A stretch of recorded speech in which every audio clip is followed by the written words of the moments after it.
Alright, well, I've been asked a few questions, so I figured I'd get this out of the way right now. First question was about the belt tensioner. If you just want to replace the wheel, it's pretty easy. All you got to do is unthread this bolt, and it's a left-hand thread bolt, so you do it opposite of a regular one. You would actually try to tighten it, would be taking it off.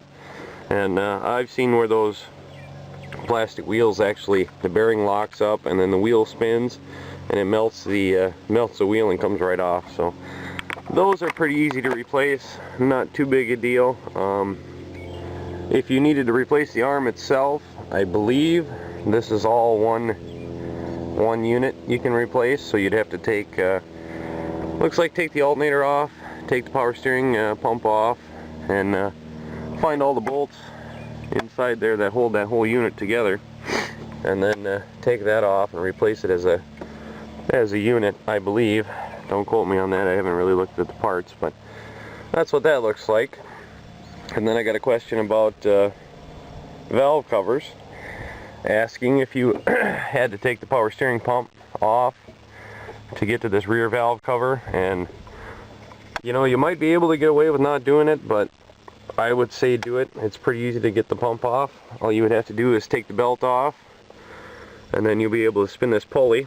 And looks like there's only two bolts. There's this one and the one at the bottom. I don't see a third right offhand, but you just spin these holes to line up with them bolts, take those bolts off, and you can slide this thing out of the way, and that'll give you a little more room behind here to get the valve cover off, so to get to the valve cover gaskets. So I would do it that way. That's just seems the easier way. And then I had a question about transmission mounts. This one here is a little bit different than my other setup. This is an older one off of 93, and as you can see, it's a solid rubber piece, but the one he was talking about had like a bolt going through it, so I'm guessing it was either the rear one, which is actually up there, which I don't think I can see from up top, and oh, there it is. Actually, you can see it. I don't know if you can see it, but I can see it right there by the boot for the steering. You will see a little, basically a bushing and a bolt. That's one part of the transmission mount. Those are pretty easy to replace, actually. And then there's the motor mount here. If you're having trouble with this one's pretty easy too. Jack up the motor, take this bolt out here, and then you will have 4 bolts. You'll have one there and one on this side of the frame, and then you'll have 2 bolts coming in this way down here. You take those 4 out and pop that sucker out and slap a new one in. Those aren't too bad. So if you're gonna have trouble with one with basically a hole and a bolt, those 2 would be it. I have another one. I actually have not the actual mount, but I have a subframe, so you can get kind of an idea of how it mounts up. And that's the front of the vehicle. And here's the bracket that holds on. Basically got a bushing and a little metal rod, another bushing, and they're just simple as heck to replace. They're kind of tough to get to though, unless you take the subframe out like I did.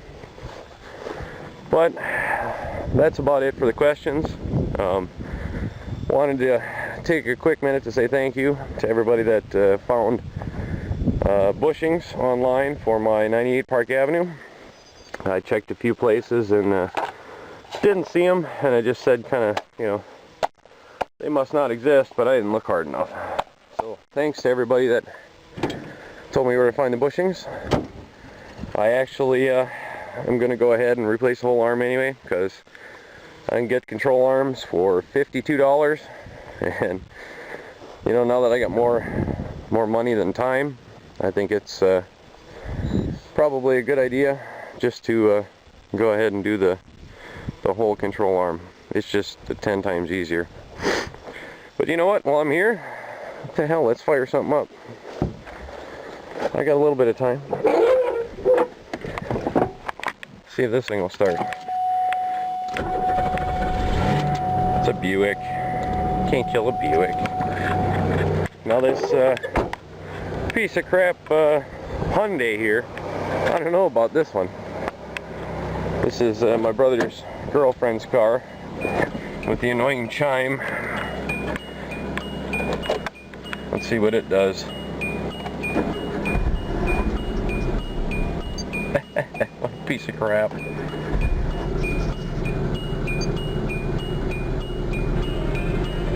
Shake, baby, shake.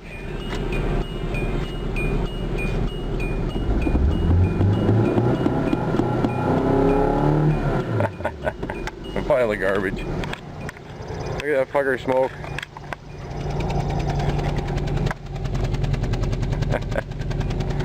Junk. That's why you don't buy a Hyundai. You buy a Buick. And on kind of a side note for updates, I went ahead and I bought a laptop. Got it for 300 bucks. You know, it's a HP something or other, I don't know. I was helping out a friend, so I don't really care what it was, but I should be able to keep up with your comments a little better. Hopefully, now, you don't have to wait a week for me to get back to you. And I'm gonna go probably make some videos tonight of working on my brother's car. I've already got the transmission almost out, just a few more things I gotta do, and then I'll give you a picture of that clutch. We'll see what it looks like. I couldn't see anything. I took the inspection plate off and I couldn't see anything you know, too wrong with it. You know, obviously broken, but there's something in there making noise, so when I get that apart you'll see it. And now that I bought that laptop, it's kind of gonna push back the intake manifolds on the 3800s for a little bit, because I still want to get that torque wrench before I start. So that'll be a couple more weeks down now, I guess. And I might be going to Iowa and some work down there. So we're gonna stay in Iowa, I think, for 3 weeks at a time. So there might be a stretch where you don't get many videos, but I think I'll let you know before that happens. And the garden, it's coming up good. I gotta weed a little bit. They should really think about adding some more hours to the day. You know, I sleep about 6 hours a night and there still isn't enough time. But eventually it'll all get done.